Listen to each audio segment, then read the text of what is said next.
If you're curious about how much a family actually spends traveling to Europe, well, you landed in the right place. In this video, I'm going to debrief exactly how much we spent in each category over 14 days that we spent in Europe, in Croatia specifically this time. We traveled as a family of 6, me, my husband, my 2 daughters, 3.5 and 17-month-old, and my parents who came from Colombia to join us for this trip. We went in September and we landed in Italy, and then we flew to Croatia. We spent there 12 days, and then we spent another 2 nights, 3 days in Bosnia and Herzegovina, and then on the way back we spent our last day in Rome as well. So how much did we spend? We spent a total of 5,067 euros for all of us, and that was split in 4 people, my parents and ourselves. And I was kind of hesitant because in a few of the supermarket trips I would like add some diapers, some wipes, and tons of milk for my girls, but they were like, you know what, that's just divided by 4, so per person it was 1,267 euros, which by the end of the trip, when I was doing all the numbers, I was like, oh my goodness, it's totally fine. Everything is included in this 5,067 euros for all of us, except the transatlantic flights, because since we came from Canada and my parents came from Colombia, it just didn't make sense to mix that. But it does include the internal flights, so the flights from Italy to Croatia, the ferries, the rental car. It includes the buses, the Ubers. We took a taxi. Like, accommodation is also included, hotels, Airbnb included, food, everything, supermarket runs, everything is here. And in the past, I've been very hesitant to give people a number because I feel it's just so unique to the situation, to the people who are traveling. But you know what? This is what most people are interested in, because I feel they always feel that going to Europe is necessarily so expensive all the time, because you see all these things on social media about like lavish vacations and like going to this beach club and like private beach club and like renting a yacht and all of that. And yes, you can do that, but you also can travel other ways and not spend that amount of money. So my intention with this video is just to let you know that you can also spend this amount of money. And don't let life pass, because just trips are so expensive, but you never know how much expensive it is. So anyways, it's 5,067 euros for all of us, split among the following categories. Hi, I'm Natalia. I'm a living abroad mom living in Vancouver, Canada. I have 2 young daughters. They're now 2 and 4. I come originally from Colombia, and I do love to travel. And when I moved to Canada, I got pregnant, and I was like, you know what? I can lose everything from my old self except traveling. So I have traveled quite a bit with my 2 kids. I have now 2 daughters, and I honestly refuse not to keep traveling. I love seeing the world with them, and I love sharing all the tips and tricks and how you can make it also happen. Because personally, my way of traveling is just pretty similar of how I live in my home country, but I love how enriching the experiences are for me, for my husband, and for the kids, how it provides us a fresh perspective. And like, we always come so energized from our trips. So we have been committed to still incorporate this part of our lives despite having kids, despite like all of the extra logistics that you necessarily have to take into account when you traveled with kids. So this account is all things about living abroad, and one main component of living abroad for me is still travel. I travel because I love it. I travel because I have to go visit family in Colombia. I travel because I also don't want my kids to lose their heritage, their Colombian heritage. So welcome to my page, and now let's get into it. And before getting into all the details, I have to tell you something that I constantly felt in Croatia. And the reason why we chose Croatia is because my anchor to the Euro trip was Italy, because I had my friend's wedding. We had already been to Italy last year. We have been to Greece. So I was like, let's try something new. And I was like, oh, Croatia, I think it's like less expensive than Italy and Greece, especially we did Santorini last time that we went. So in my mind, I was like, oh, Croatia is less touristy than Italy and Greece, so we should be totally fine. And boy, I was wrong. I was constantly feeling that Croatia, especially the restaurants, were much more expensive than the other Euro trips. So Croatia surprised us in both ways, and that's what I'm gonna get detailed into this video. Each one of the things that surprised me, a few tips that I'm gonna tell you to maybe spend a little less or optimize some of the costs, and all of it. So hotels. I'm so not used to saying euros, please apologize. Everything I mean in this video is euros. I just like live in Canada, so I naturally say dollars, but I mean euros. Everything is in euros. So hotels, 1,434. So the 1,434 euros included all the accommodations of all the trips. Some hotels were more expensive than others. One that I can recall that was pretty expensive was the last day in Rome, because we stayed in an airport hotel, and that was a little bit of money, but you know, it was very convenient. Our flight was very early, and some other hotels were cheap, like 100 euros for all of us. So this is a mix, this is an average. But one thing that we did is that I always book last minute, you guys. I honestly feel that like when you travel with kids, it's just the best thing to do. And I was telling a couple that was asking me like for tips to go to Portugal with kids, and I was like, don't book anything. Just have like a sketch of the trip. But in my opinion, you are so free when you haven't booked these things, because what if the baby gets sick? What if the baby, like, you know, gets intoxicated? Like, a lot of things can happen. And just the thought of like, oh, I have like this series of things booked that I might need to call all of the following bookings, like honestly, I can't with that. So my style is to book last minute, and that's what we did. We got pretty good deals in most of them, especially because we were traveling shoulder season. We went in September. It was like September 19 onwards. So I could really tell that there was a lot of supply. And I know this is not the case in Croatia if you go in July, but honestly, in September, it was amazing. I'm gonna leave here some footage of one of our accommodations in Hvar, which is the most popular island in Croatia, and I absolutely loved it. That island cannot be missed. Like, it was absolutely beautiful, and I could enjoy it with the kids as well. So yeah, as I was mentioning, it was shoulder season and there was a lot of supply. So booking last minute was, honestly, I will do it again, and I'm gonna do it again in September when we come back. I have no desire in like locking in hotels and like locking my itinerary. The only thing that I book in advance are flights, because those, you don't want to book those ones last minute, right? I think they're usually more expensive or they cause a lot of stress, but the hotels is just so easy to book it last minute.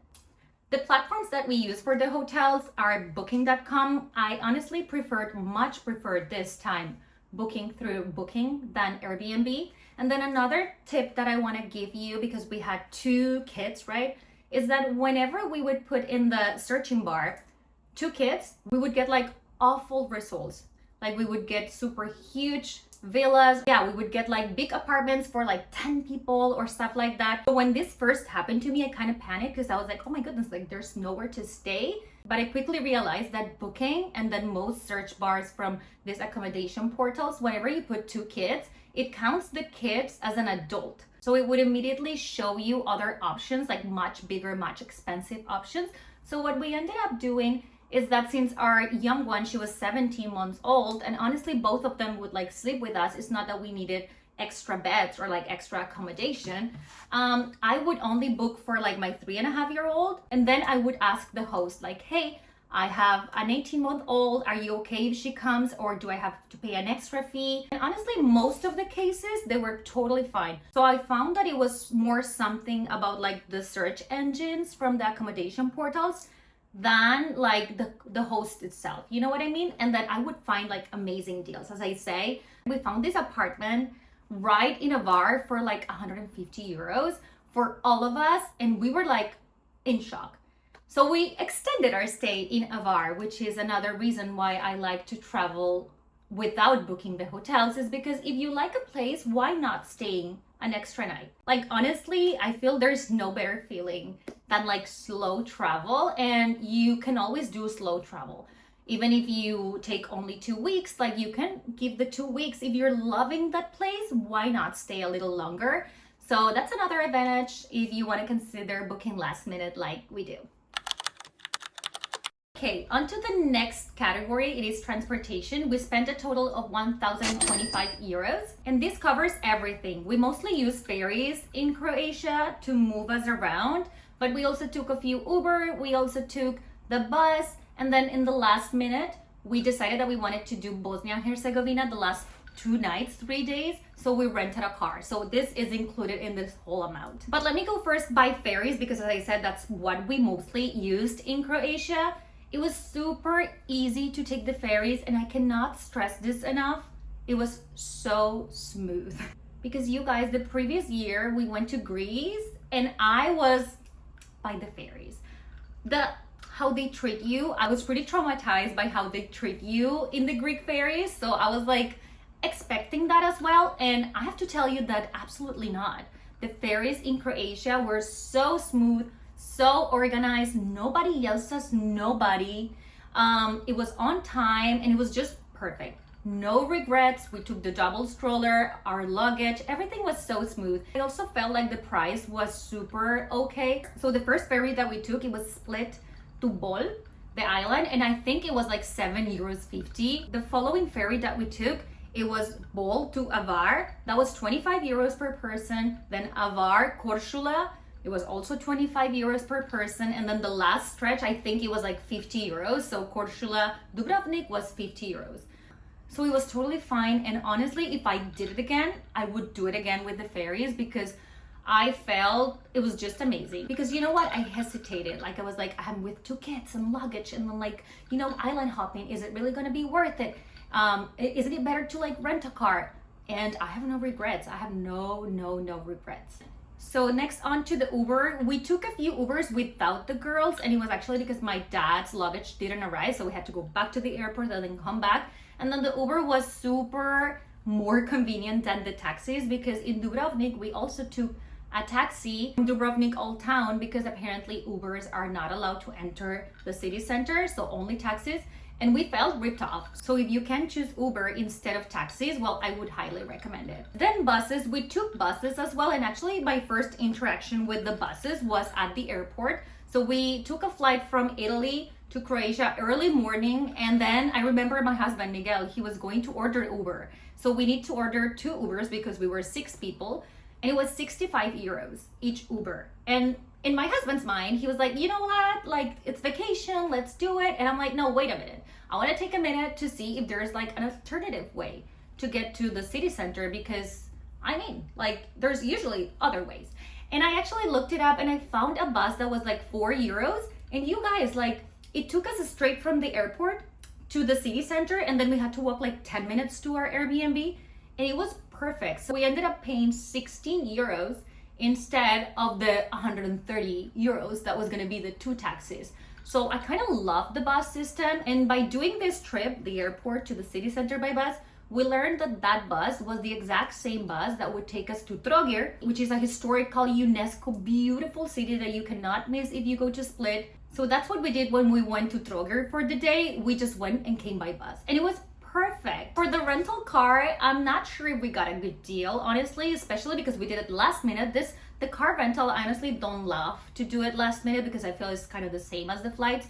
But we didn't intend to go to Bosnia and Herzegovina only until the very end of the trip when we were like, oh, like I felt like we were a little bit too long in Croatia, and that's absolutely my style. I don't like to rush it, but sometimes, you know, you kind of like have to pivot because you already discovered the place or whatever.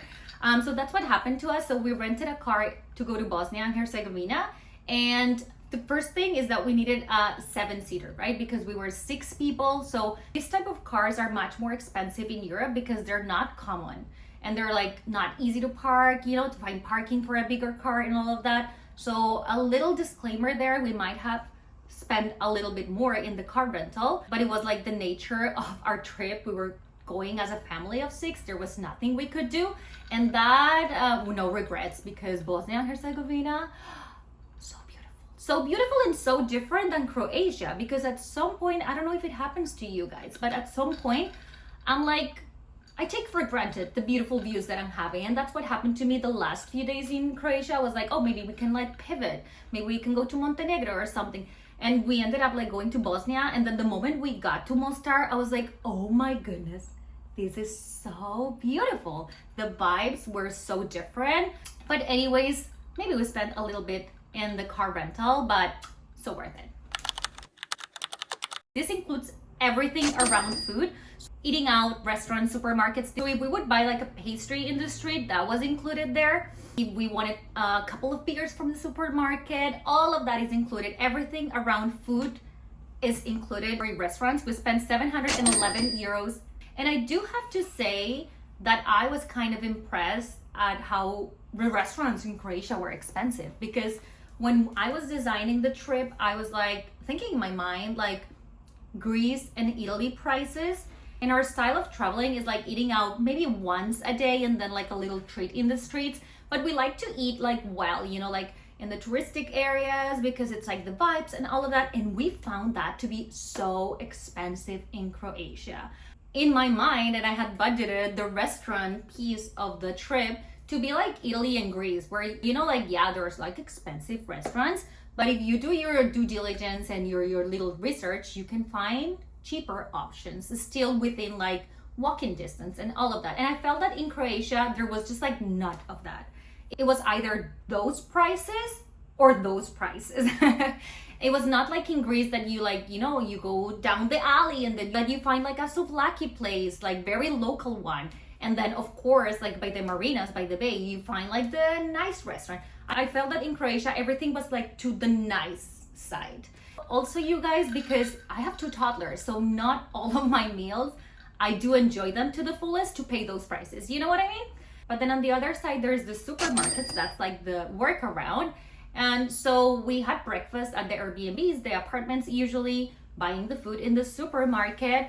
And then like the dinners, yeah, we would pay like those prices once a day. But I was talking to a friend, because honestly, that was like constantly in the back of my mind. I was like, oh my God, like not even Santorini was like that. Sometimes when I discuss like my inner thoughts with people, they're like, oh, just enjoy the vacation. I'm like, I am enjoying it, but I am a numeric person. I'm a budgeting person. Like I like, this is my thinking out loud way, you know? So it's not that I'm not enjoying it. It's just that like I'm debriefing in real time. But my friend was telling me like, yeah, like when I went to Dubrovnik, it was like Paris prices. And I was like, yes, you are right. So if you guys are gonna budget, if you like eating out, is that it's like super important for you, I would advise to you that you give a little bit more of money to this piece, because I felt it was a little higher than I expected. And I confirmed that when we came back to Italy and we spent the day in Rome. We ate in a restaurant, like, you know, not in Piazza de España right there, but like in a little alley. It was a really nice restaurant, and we paid like 10-12 euros for the pizza. So I was like, oh yeah, that was definitely a Croatian thing. One curious thing is that on our flight back from Frankfurt here to Canada, we met a Croatian couple, and the conversation led us to like say like, hey, like it was very like expensive to eat out and whatever and all of that. And then she was explaining to us that there's not a lot of supply, because unlike Greece and Italy, there's like these main islands where all the tourists comes, and then they are usually like dead after October. Like they don't have visitors from October all the way to May. So they really try to get the most out of the tourists.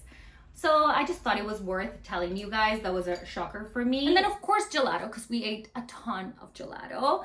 This is like 60 euros, but it might be included in the miscellaneous as well, because some places wouldn't take ATMs. I was honestly shocked. Again, I have to say, you need to take cash. And I am so not used to that. So I lost a little bit of track in there, but in the end, I know how much we spent overall. And then the last piece is miscellaneous. I have 610 euros. And honestly, this is mostly what we paid in cash, because I am absolutely not a cash person, neither is my husband. But my dad took a few euros in cash, and they were very handy, especially in Bosnia and Herzegovina. In Sarajevo, like they would not take ATMs, and my dad would always pay. So this amount might be a little bit of restaurants, might be a little bit of gelatos, there might be a little bit of a lot of things, but it was the money that we paid in cash. And in the end, we're like, oh, we all spend it together, because we would only spend in cash if there was not a possibility to pay by card. So it was like this miscellaneous stuff. Also, like one of the main things in Europe that I was just thinking the other day, now that I have 2 kids, like not using a diaper, so I usually have to run to get to a washroom, is that it shocked me again that I'm so used to like North America, like washroom, bathroom culture. Like you don't have to spend, and there's like one everywhere. Whereas in Europe, you always need to have cash. You always need to have like a euro or 50 cents. because you have to pay to go to the bathroom. So I feel it's worth noting when you have kids, because since we're going in September, I was thinking yesterday that I had to like run with one of my daughters. How am I gonna do in September with the two of them? If I have to run to the washroom, you know? 607 euros for 6 people. We bought the flights in low-cost airlines, Rome to Split, and then Dubrovnik to Rome, and then we flew out to Canada and Colombia. And that's how much we spent. We took low-cost airlines. And one tip that I want to give you, if you're flying with kids, especially with an infant younger than 2 years old, is that usually the low-cost airlines, let's say Ryanair, they charge you 25 euros regardless. Like if you're traveling with a kid in your lap, you still have to pay the 25 euros. So in one of those trips, I remember the flight was like 35 euros. So I ended up buying her a seat because I was like, for 10 more euros, she can have her own seat. My 17-month-old is a big girl, and I was like, it just makes financial sense. Luggage, we had our backpacks, and then our family had one 23-kilogram big suitcase, and then my parents, they each were flying with a carry-on. That's included in the 607, because if you know now with the airlines, you pay quite a bit to take the luggage. And I thought it was worth noting that we didn't have to pay for the stroller. We brought a double stroller, and even if they were low-cost airlines, and double strollers are quite rare in Europe, but in my opinion, it's totally useful to take a double stroller when you're flying with 2 kids. You will thank me later. You don't want 2 kids fighting for a seat when they're jet lagged and you are also tired. In attractions, I only have 76 euros. Because honestly, you guys, Croatia, the attraction is Croatia, is the beach, is the, and our kids are not in this stage where it's worth for us like renting a boat and like doing these activities. I think as our girls get older, my oldest is now 4, and I think like she's just going to another level. So I will for sure come back to Croatia when they are older to do all the snorkeling and like all of these things. But since we were traveling as multi-generational traveling, right? Like my parents, they're almost 70, my mom is 65. Like it's not that like we were going to be like partying or like renting a yacht and like, going to do necessarily all the activities that Croatia has to offer. And that is something that you have to keep in mind when you travel with kids, because you are traveling with kids. Like, do I want to make my trip miserable trying to snorkel with my 17-month-old? Absolutely not. So for us, Croatia trip was like beach days, lots of beach days, because it is so easy with the kids, but not like snorkeling or like going to the caves and like all of that, because then I'm not going to fully enjoy. I think at this point, I'm fully aware of what I can do with my kids. And honestly, I still enjoy the trips because I know what we're capable of doing and what is a good pace for us and what is worth to spend on and all of that. And that's it, you guys. 5,067 euros for the whole trip. And Croatia surprised us in both ways. I would absolutely come back. I look back at the pictures and I'm like, it is so beautiful. And if you're interested to travel also with your kids and you love this level of detail that I share, I have put up a guide of Croatia with toddlers that you can find in my bio, where I tell you everything, even more than I'm telling you right now. All the things that I would do if I would come back, all the things that I would maybe not repeat, and maybe shifting things around. So if you're interested, there's a link in my bio. It will save you a lot of time. Bye, you guys. See you in the next video.